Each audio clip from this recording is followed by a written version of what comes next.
ವಿಜಯಪುರದ ಮನಗುಳಿ ಬ್ಯಾಂಕ್ ದರೋಡೆ ಪ್ರಕರಣ ಸಂಬಂಧಪಟ್ಟಂಗೆ ಮೂವರ ಬಂಧನ ಬೆನ್ನಲ್ಲೇ ಈಗ 12 ಜನರನ್ನ ಪೊಲೀಸರು ಬಂಧಿಸುವಲ್ಲಿ ಯಶಸ್ವಿಯಾಗಿದ್ದಾರೆ.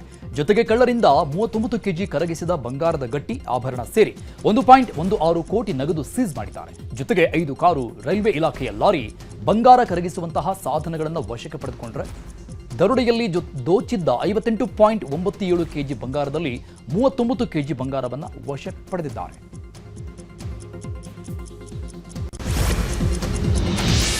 ಪತ್ನಿಗೆ ಅಶ್ಲೀಲ ಮೆಸೇಜ್ ಕಳಿಸಿದ ಯುವಕನಿಗೆ ಹಾಸ್ಯ ನಟ ಸಂಜು ಬಸಯ್ಯ ಬುದ್ಧಿವಾದ ಹೇಳಿ ಕಳಿಸಿರುವಂತಹ ಘಟನೆ ಬೆಳಗಾವಿಯಲ್ಲಿ ನಡೆದಿದೆ. ಇನ್ನು ಇನ್ಸ್ಟಾಗ್ರಾಂನಲ್ಲಿ ವಿಜಯನಗರದ ಮೂಲದ ಯುವಕ ಅಶ್ಲೀಲ ಮೆಸೇಜ್ ಫೋಟೋಗಳನ್ನು ಕಳಿಸ್ತಾ ಇದ್ದ. ಇದನ್ನ ನೋಡಿದ ಸಂಜು ಬಸಯ್ಯ ಬೆಳಗಾವಿಯ ಬೈಲಹೊಂಗಲ ಠಾಣೆಯಲ್ಲಿ ದೂರು ನೀಡಿದ್ರು. ಸದ್ಯ ದೂರು ನೀಡ್ತಾ ಇದ್ದಂತೆ ಅಲರ್ಟ್ ಆದ ಪೊಲೀಸರು ಯುವಕನನ್ನ ಕರೆಸಿ ವಾರ್ನ್ ಮಾಡಿ ಕಳಿಸಿದ್ರು. ಇನ್ನು ಸಂಜು ಬಸಯ್ಯ ಕೂಡ ಯುವಕನಿಗೆ ಬುದ್ಧಿಮಾತು ಹೇಳಿ ಕಳಿಸಿದ್ದಾರೆ. ಇನ್ಸ್ಟಾಗ್ರಾಮಲ್ಲಿ ಸುಮಾರು 3-4 ನನ್ನ ಧರ್ಮಪತ್ನಿ ಅಂದರೆ ಪಲ್ಲವಿ ಅವರಿಗೆ ಇನ್ಸ್ಟಾಗ್ರಾಮಲ್ಲಿ ಸುಮಾರು 3-4 ದಿವಸದ ಹಿಂದೆ ಒಂದು ಅಶ್ಲೀಲವಾಗಿ ಫೋಟೋಸು, ಮೆಸೇಜು ಪರ್ಸ್ನಲ್ ಐಡಿಗೆ ಇವರು ಹಾಕಿರುತ್ತಾರೆ. ಆ ಒಂದು ಪರ್ಸ್ನಲ್ ಐಡಿ ನಾವು ಮೆಸೇಜನ್ನು ಸೇವ್ ಮಾಡಿಕೊಂಡು ನಮ್ಮ ಬೈಲಹೊಂಗಲ ವ್ಯಾಪ್ತಿಗೆ ಸಂಬಂಧಪಟ್ಟ ಬೈಲಹೊಂಗಲ ಸ್ಟೇಷನಲ್ಲಿ ನಾವು ಕಂಪ್ಲೇಂಟ್ ಕೊಟ್ಟಾಗ ಈ ಒಂದು ವ್ಯಕ್ತಿನ ಅಲ್ಲಿಂದ ಊರಿಂದ ಕರ್ಕೊಂಡ್ಬಂದು ಇವತ್ತು ಅವರಿಗೆ ಕಠಿಣವಾದ ಶಿಕ್ಷೆ ಕೊಟ್ಟು. ಬಳ್ಳಾರಿಯಲ್ಲಿ ಸರ್ಕಾರಿ ಬಸ್ ವಿದ್ಯುತ್ ಕಂಬಕ್ಕೆ ಡಿಕ್ಕಿ ಹೊಡೆದಿದೆ. ಕುರುಗೋಡು ತಾಲೂಕಿನ ಕೋಳೂರು ಬಸ್ ಸ್ಟಾಪ್ ಬಳಿಯಲ್ಲಿ ವಿದ್ಯುತ್ ಕಂಬಕ್ಕೆ ಬಸ್ ಡಿಕ್ಕಿ ಹೊಡೆದಿದ್ದು ಭಾರೀ ಅನಾಹುತ ತಪ್ಪಿದೆ. ಇನ್ನು ಕುರುಗೋಡಿನಿಂದ ಬಳ್ಳಾರಿಗೆ ಹೋಗುವಾಗ ಈ ಅಪಘಾತ ನಡೆದಿದೆ. ವಿದ್ಯುತ್ ಕಂಬಕ್ಕೆ ಬಸ್ ಗುದ್ದಿದ ವೇಳೆ ವಿದ್ಯುತ್ ಇಲ್ಲದೇ ಇದ್ದಿದ್ದರಿಂದ ಪ್ರಯಾಣಿಕರು ಅಪಾಯದಿಂದ ಪಾರಾಗಿದ್ದಾರೆ.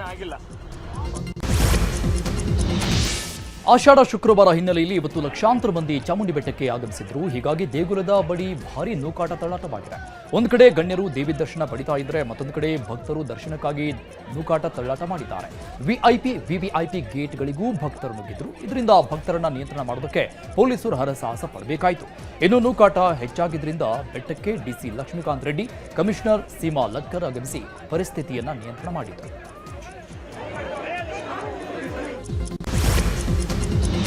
ಸಿಂಪಲ್ ಸುನಿ ನಿರ್ದೇಶನದ ಸಿನಿಮಾ ಶೂಟಿಂಗ್ ವೇಳೆ ಭಾರೀ ಅನಾಹುತವೊಂದು ತಪ್ಪಿದೆ. ಬೆಂಗಳೂರಿನ ಕಂಠೀರವ ಸ್ಟುಡಿಯೋದಲ್ಲಿ ಮೋಡ ಕವಿದ ವಾತಾವರಣ ಚಿತ್ರದ ಸಾಂಗ್ ಶೂಟ್ ನಡೀತಾ ಇತ್ತು. ಈ ವೇಳೆ ರೋಪ್ ಕಟ್ ಆಗಿ ನಾಯಕಿ ಸಾತ್ವಿಕಾ ಕೆಳಗೆ ಬಿದ್ದಿದ್ದಾರೆ. ಅದೃಷ್ಟವಶಾತ್ ಯಾವುದೇ ಪೆಟ್ಟಾಗದೆ ಪ್ರಾಣಾಪಾಯದಿಂದ ಪಾರಾಗಿದ್ದಾರೆ. ಕೆಡಿ ತಮಿಳು ಟೀಸರ್ ಲಾಂಚ್ ಇವೆಂಟ್ ಕಾರ್ಯಕ್ರಮ ಅದ್ದೂರಿಯಾಗಿ ನಡೆದಿದೆ. ಕಾರ್ಯಕ್ರಮಕ್ಕೆ ನಟಿ ಶಿಲ್ಪಾ ಶೆಟ್ಟಿ ಕೂಡ ಬಂದಿದ್ರು. ನಿನ್ನೆ ಮುಂಬೈ ಹಾಗೂ ಹೈದರಾಬಾದ್ನಲ್ಲಿ ಟೀಸರ್ ಲಾಂಚ್ ಮಾಡಲಾಗಿತ್ತು. ಇವತ್ತು ಚೆನ್ನೈ ಮತ್ತು ಕೊಚ್ಚಿನ್ನಲ್ಲಿ ಕೆಡಿ ಟೀಸರ್ ಲಾಂಚ್ ಮಾಡಲಾಗಿದೆ.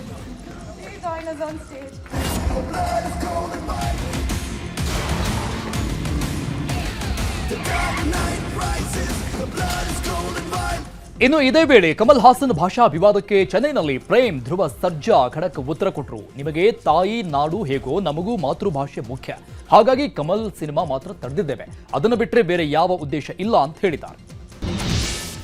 ನಿಮಗೆ 75 ವರ್ಷ ತಲುಪಿದಾಗ ಅದರ ಅರ್ಥ ನೀವು ಹಿಂದೆ ಸರಿಬೇಕು ಮತ್ತು ಇತರರಿಗೆ ದಾರಿ ಮಾಡಿಕೊಡಬೇಕು ಅಂತ RSS ಮುಖ್ಯಸ್ಥ ಮೋಹನ್ ಭಾಗವತ್ ಹೇಳಿಕೆ ಕೊಟ್ಟಿದ್ದಾರೆ. ನಾಗ್ಪುರದಲ್ಲಿ ನಡೆದ ಪುಸ್ತಕ ಬಿಡುಗಡೆ ಕಾರ್ಯಕ್ರಮದಲ್ಲಿ ಈ ಹೇಳಿಕೆ ನೀಡಿದ್ದು ರಾಜಕೀಯವಾಗಿ ಭಾರೀ ಚರ್ಚೆ ಹುಟ್ಟುಹಾಕಿದೆ.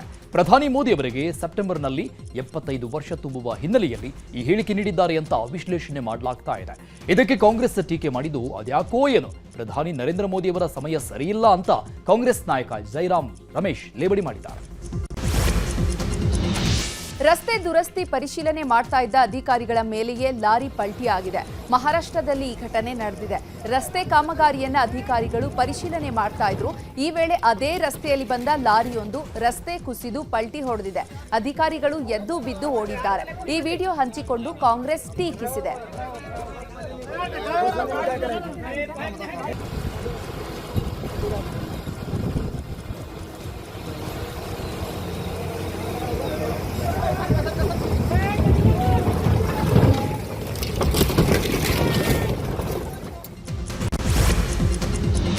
ಹಿಮಾಚಲ ಪ್ರದೇಶದಲ್ಲಿ ಮಳೆ ಮುಂದುವರೆದಿದ್ದು ಹಲವು ಜಿಲ್ಲೆಗಳು ಪ್ರವಾಹದಿಂದ ತತ್ತರಿಸಿ ಹೋಗಿವೆ. ಜೂನ್ 20ರಿಂದ ಜುಲೈ 10ರವರೆಗೆ 91 ಮಂದಿ ಮೃತಪಟ್ಟಿದ್ದಾರೆ ಅಂತ ಹಿಮಾಚಲ ಪ್ರದೇಶ ಸರ್ಕಾರ ಮಾಹಿತಿ ಕೊಟ್ಟಿದೆ. ಮಂಡಿ, ಸೋಲನ್, ಕುಲ್ಲು, ಚಂಬಾ ಜಿಲ್ಲೆಗಳಲ್ಲಿ ಅಧಿಕ ಸಾವುಗಳಾಗಿದೆ. ಇನ್ನು ಮಂಡಿ ಜಿಲ್ಲೆಯಲ್ಲಿ ಸಂತ್ರಸ್ತರಿಗಾಗಿ ರೋಪ್ ವೇ ಸೇವೆ ಆರಂಭ ಮಾಡಲಾಗಿದೆ. ನದಿ ಗುಡ್ಡಗಾಡು ಪ್ರದೇಶದಲ್ಲಿರುವ ಸರಜ್ ವಿಧಾನಸಭಾ ಕ್ಷೇತ್ರದ 12 ಪಂಚಾಯಿತಿ ವ್ಯಾಪ್ತಿಯ ಜನರಿಗೆ ಸರ್ಕಾರ ರೋಪ್ ವೇ ಸಾರಿಗೆ ಸೇವೆ ನೀಡುತ್ತಾ ಇದೆ. ದೇಶದ ಹಲವು ಭಾಗಗಳಲ್ಲಿ ಮಾನ್ಸೂನ್ ಚುರುಕುಗೊಂಡಿದೆ. ಮಧ್ಯಪ್ರದೇಶ, ಉತ್ತರಾಖಂಡದಿಂದ ಹಿಡಿದು ಕೇರಳ, ಕರ್ನಾಟಕದ ತನಕ ಧಾರಾಕಾರ ಮಳೆ ಸುರಿತಾ ಇದೆ. ರಾಜಸ್ಥಾನ, ಉತ್ತರಾಖಂಡ, ಹಿಮಾಚಲ ಪ್ರದೇಶ, ಪಂಜಾಬ್ ಮತ್ತು ಹರಿಯಾಣದಲ್ಲಿ ಜುಲೈ 16ರವರೆಗೆ ಭಾರೀ ಮಳೆಯಾಗುವ ಸಾಧ್ಯತೆ ಇದೆ ಅಂತ ಭಾರತೀಯ ಹವಾಮಾನ ಇಲಾಖೆ ತಿಳಿಸಿದೆ. ಪಶ್ಚಿಮ ಬಂಗಾಳ, ಜಾರ್ಖಂಡ್, ಉತ್ತರಾಖಂಡ್ ಮತ್ತು ಮಧ್ಯಪ್ರದೇಶ, ಕರ್ನಾಟಕ, ಒಡಿಶಾ, ಸಿಕ್ಕಿಂನಲ್ಲಿ ಯೆಲ್ಲೋ ಅಲರ್ಟ್ ಘೋಷಣೆ ಮಾಡಲಾಗಿದೆ. ಪಾಕಿಸ್ತಾನದ ವಿರುದ್ಧ ಭಾರತೀಯ ಸೇನೆಯ ಆಪರೇಷನ್ ಸಿಂಧೂರ್ ಕಾರ್ಯಾಚರಣೆ ಬಳಿಕ ಮೊದಲ ಬಾರಿಗೆ ಭಾರತದ ರಾಷ್ಟ್ರೀಯ ಭದ್ರತಾ ಸಲಹೆಗಾರ ಅಜಿತ್ ಧೋವಲ್ ಮಾತನಾಡಿದ್ದಾರೆ.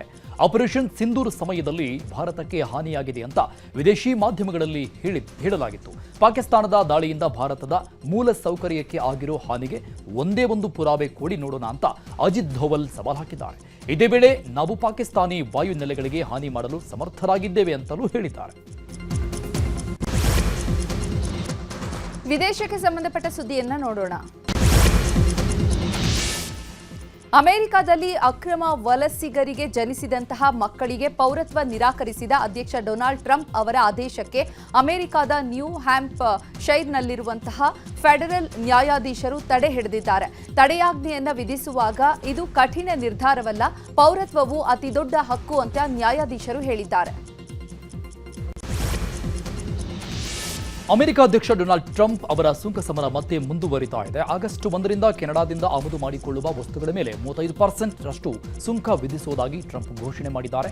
ಅಮೆರಿಕ ಮೇಲೆ ಪ್ರತೀಕಾರಕ್ಕೆ ಮುಂದಾದರೆ ಇನ್ನಷ್ಟು ಸುಂಕ ವಿಧಿಸುವುದಾಗಿಯೂ ಟ್ರಂಪ್ ಎಚ್ಚರಿಸಿದ್ದಾರೆ. ಕೆಲವು ದಿನಗಳಿಂದ ಧಾರಾಕಾರ ಸುರಿತಾ ಇರುವಂತಹ ಮಳೆಯಿಂದಾಗಿ ಅಮೆರಿಕದ ಟೆಕ್ಸಾಸ್ನಲ್ಲಿ ಭಯಾನಕ ಪ್ರವಾಹ ಉಂಟಾಗಿದೆ. ಬಲಿಯಾದವರ ಸಂಖ್ಯೆ ಕ್ಷಣ ಕ್ಷಣಕ್ಕೂ ಹೆಚ್ಚಾಗ್ತಾ ಇದ್ದು ಈವರೆಗೂ 120 ಮಂದಿ ಸಾವನ್ನಪ್ಪಿದ್ದಾರೆ. ಇನ್ನು ಕೇಟ್ ಕೌಂಟಿಯಲ್ಲಿ ಪ್ರವಾಹ ಜೋರಾಗಿದ್ದು ಈ ಪ್ರದೇಶದಲ್ಲಿ ಸಾವು ನೋವು ಹೆಚ್ಚಾಗ್ತಾ ಇದೆ.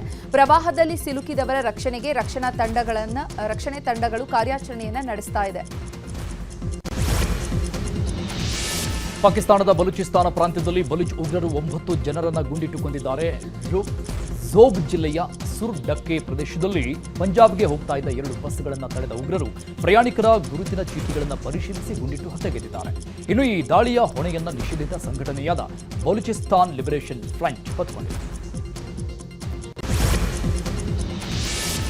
ಆಕ್ಸಿಯಂ 4 ಮೆಷಿನ್ ಗಗನಯಾತ್ರಿ ಶುಭಾಂಶು ಶುಕ್ಲಾ ಮತ್ತು ತಂಡ ಜುಲೈ 14ರಂದು ಅಂತಾರಾಷ್ಟ್ರೀಯ ಬಾಹ್ಯಾಕಾಶ ನಿಲ್ದಾಣದಿಂದ ಭೂಮಿಗೆ ಮರಳಲಿದ್ದಾರೆ. ಜೂನ್ 25ರಂದು ಭಾರತದ ಶುಭಾಂಶು ಶುಕ್ಲಾ ಸೇರಿ ಒಟ್ಟು 4 ಗಗನಯಾತ್ರಿಗಳು ಅಮೆರಿಕದ ಕೆನಡಾ ಬಾಹ್ಯಾಕಾಶ ಕೇಂದ್ರದಿಂದ ಬಾಹ್ಯಾಕಾಶ ಕೇಂದ್ರಕ್ಕೆ ಹೋಗಿದ್ದಾರೆ. ಇನ್ನು ನಿನ್ನೆಯೇ ಭೂಮಿಗೆ ವಾಪಸ್ ಆಗಬೇಕಿತ್ತು, ಆದರೆ 4 ದಿನ ವಿಳಂಬವಾಗಿದ್ದು ಜುಲೈ 14ರಂದು ಬೆಳಿಗ್ಗೆ ಭೂಮಿಗೆ ಲ್ಯಾಂಡ್ ಆಗಲಿದ್ದಾರೆ.